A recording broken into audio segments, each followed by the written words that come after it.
Franchissez avec moi les portes de cette galerie silencieuse, où la poussière danse dans les rares puits de lumière. Observez ces statues antiques, ces bustes de marbre qui semblent nous juger depuis la nuit des temps. Regardez attentivement. Voyez-vous ces fissures, ces éclats qui parcourent la pierre polie? Ce n'est pas seulement le temps qui fait son œuvre, c'est le vernis de la civilisation qui s'écaille, révélant la matière brute, la nature véritable qui se cache dessous. Chaque fois que l'ordre social tremble, que les lois se taisent et que les masques tombent, nous nous posons la même question, vieille comme ces pierres. Qui sommes-nous vraiment une fois dépouillés de nos artifices? Avançons dans la première salle de notre exposition. À votre droite, une statue d'une blancheur immaculée, presque éthérée. C'est l'homme de Jean-Jacques Rousseau, un être pur, né bon, déambulant dans une nature généreuse. Pour Rousseau, le mal n'est pas en nous. Il est une rouille déposée par la société, par la propriété, par les chaînes que nous nous sommes nous-mêmes forgées. Cette statue représente le grand mythe, la nostalgie d'un paradis perdu, le fameux bon sauvage. Une idée séduisante, n'est-ce pas?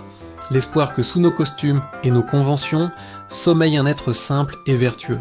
Maintenant, tournez-vous. Dans la pénombre à peine éclairée, une autre forme se dessine. Elle est massive, presque monstrueuse.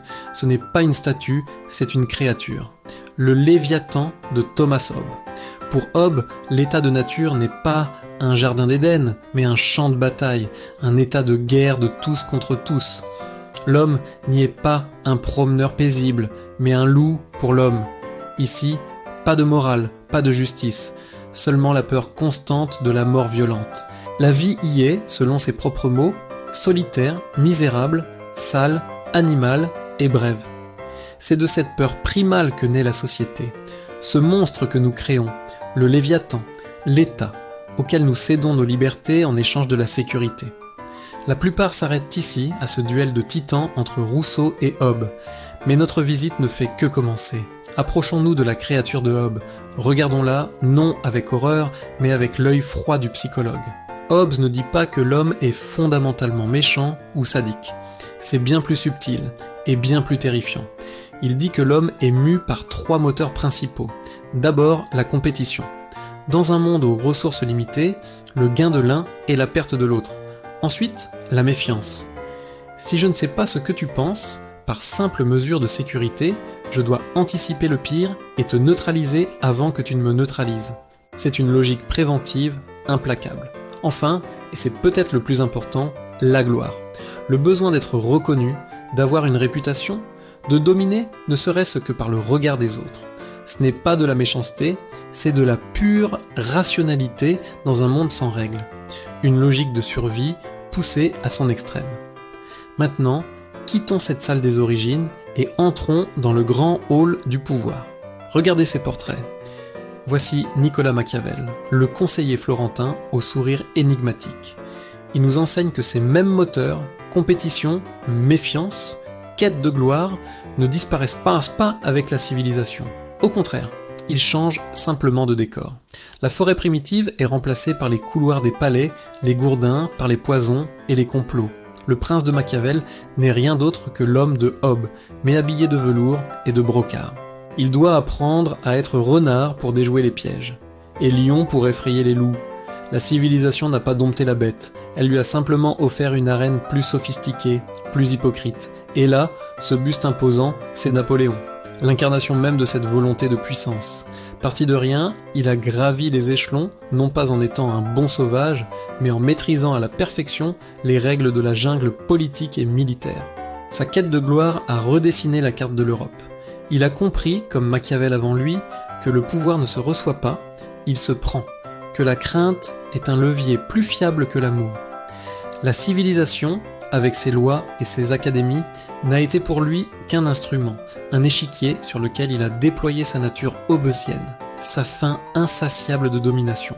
Ces figures nous le prouvent, le Léviathan social nous protège peut-être les uns des autres, mais il ne nous protège pas de nous-mêmes. La nature lupine est toujours là, tapie sous le marbre des institutions. Alors, toute espérance est-elle vaine ? Sommes-nous condamnés à être les acteurs de cette pièce tragique, oscillant entre l'anarchie sanglante et la tyrannie glaciale ? Peut-être pas. Dirigeons-nous vers la dernière aile de notre musée, plus sobre, plus intime. Ici, Pas de conquérants, ni de monstres. Juste des hommes, assis à leur bureau, écrivant à la lueur d'une bougie. Voici Marc Aurèle, l'empereur philosophe. Voici Sénèque, le précepteur de Néron.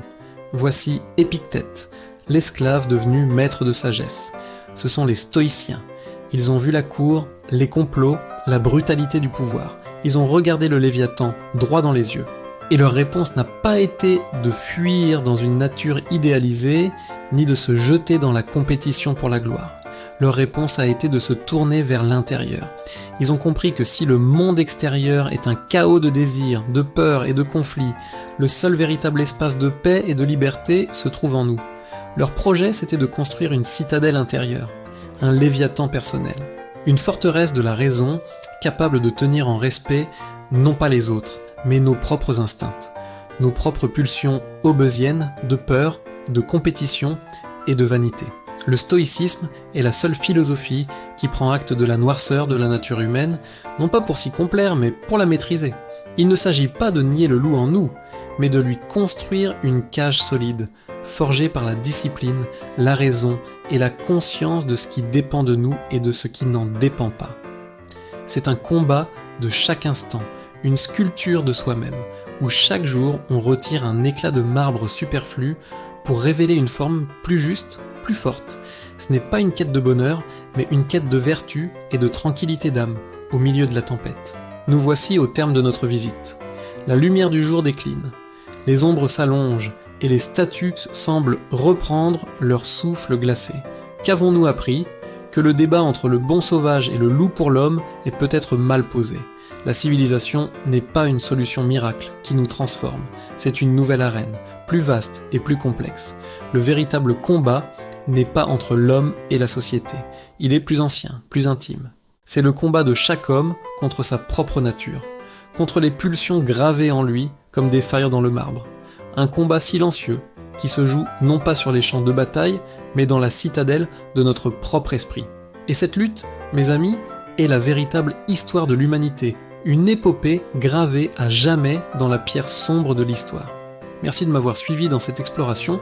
Si ce voyage dans les profondeurs de la nature humaine vous a interpellé, n'hésitez pas à vous abonner pour ne pas manquer nos prochaines visites.